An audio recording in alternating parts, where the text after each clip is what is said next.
So a couple of weeks ago, I reacted to a trailer to a new fan film called Miles, a Spider-Man fan film. That film is now out, and today I'm here to review it. Also, I have a lapel microphone on today.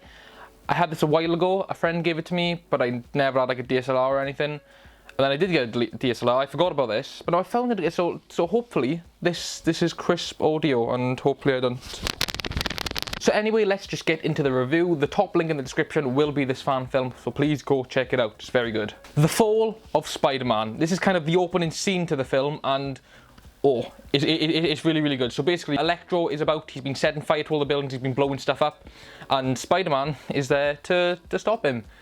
Spider-Man dies, okay? Just gonna tell you that now, Spider-Man dies, and the way you see it happen is so intense, and you pretty much see him, you see him die. Like, you don't, it's not gory or nothing, but Miles is there and there's a bunch of people, civilians, looking up at the building, big explosions, that's him gone. But of course, we need the death of Spider-Man to get Miles Morales Spider-Man.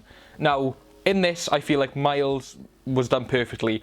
Huge Spider-Verse vibes, is very much like that version. I know that pretty much, you know, I know that version is based off the comic version, but I really like how they've done this version of Miles. It's extremely similar to the Miles we've already seen before, but that's why it's so good. Like, it was so accurate. There's a little hint in this film as well as to the fact that this could possibly be in the Sam Raimi timeline. Obviously not officially, but you know, in there as their idea, because there's a scene about Kurt Connors and Peter Parker going missing. Obviously Peter Parker's dead, but we have the actor for Kurt Connors in the Raimi trilogy, and we have Tobey Maguire as Spider-Man, which is really cool, and I really like just that little touch, because you never see the actual actor of Spider-Man. Obviously, I said in my reaction, I was like, that's Tobey Maguire if I've ever seen him. This is the shot though, this is the shot. Look at that, is Maguire if I've ever seen him, but in his soul form. And they get obviously they didn't get Tobey Maguire, but they use Tobey Maguire's face when they do show Spider-Man's face. I love the way they do the spider sense in this film. The spider sense looks so good, okay?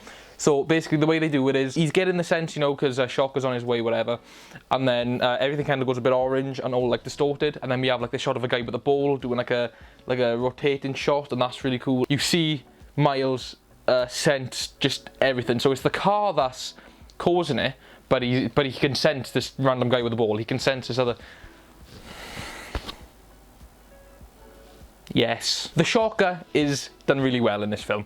Danny Yeager, the guy who I thought was the creator of all this, he actually wasn't, but he does play Shocker in this, and that's really cool.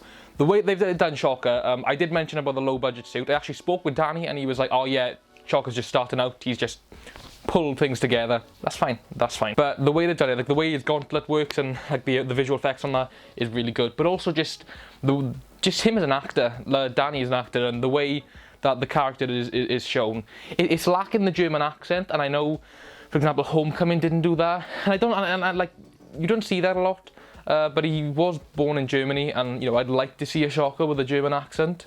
So it's probably the only downfall I have with Shocker, but other than that, he's pretty cool. The jokes in this film hit perfectly, okay? So the jokes in this film, like, there's not too many, but there's like little jokes of, oh, please don't tell me I've just like snuck into a music video shoot. Already made that mistake once today. There aren't many jokes in this film, but when there are jokes, they are actually funny. Can I just say as well, the fight choreography is great. Like, it really, really is great. Like, there's bits where it's like, for example, there's a bit where Spider-Man throws a punch and he kind of like, he's just following through, but it's like just a straight line, but he's moving, and like that, things like that could have been improved. But the overall fight choreography, like just the one-on-one hand combat, that's really, really good. The VFX in this film are very, very good. Personally, I feel like the 2D VFX are better than the 3D CGI VFX, but they're still very good. The Shocker effects were great. When Rocket Racer is firing her gauntlet, like, they look really good. The embers, the fire effects, the smoke effects, they look really good. Obviously the 3D animation, there's always flaws with them in a fan film, and personally I feel like they did a really good job. It could be better. I'm not gonna say this film is perfect beyond compare, because the CG, it is a bit on the other side of things. But like I've said, the 2D effects are very, very good. The 3D effects are good, they're very impressive. Finally, the music and the scoring of this film works so well. If you look at the credits, you can actually see that they took, you know, some actual Danny Elfman, you know, different things from the actual films, but just overall the way they merged into this film worked so well. And I talked about this when going on about Marvel Adventures.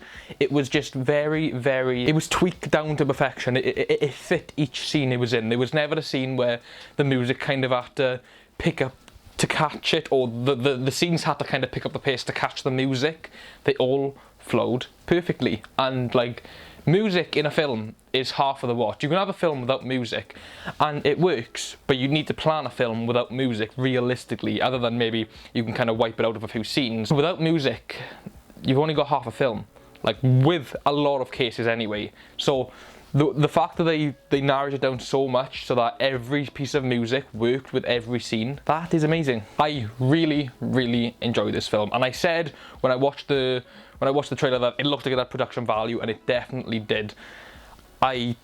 Blown away. It was very good. Like I said, the first link in the description will be this film, so please go and check it out. They're currently on 5,000 views, so let's get those numbers up. Thank you guys so much for watching. If you did enjoy, please consider subscribing. We are about 90 subs away from 2K. That's unbelievable. Literally, you guys have been giving us the subs lately, and we appreciate it so much. We will be doing a giveaway at 2,000 subscribers, confirmed in this video first. Thank you guys so much. Watch the film, watch some of our films, watch all of the fan film community films. If you go to the channels tab in our channel, fan film community, all of our buddies, let's go. Thank you guys. Remember, we upload videos every Wednesday and Saturday at 6 PM GMT. I'll see you very soon. Goodbye.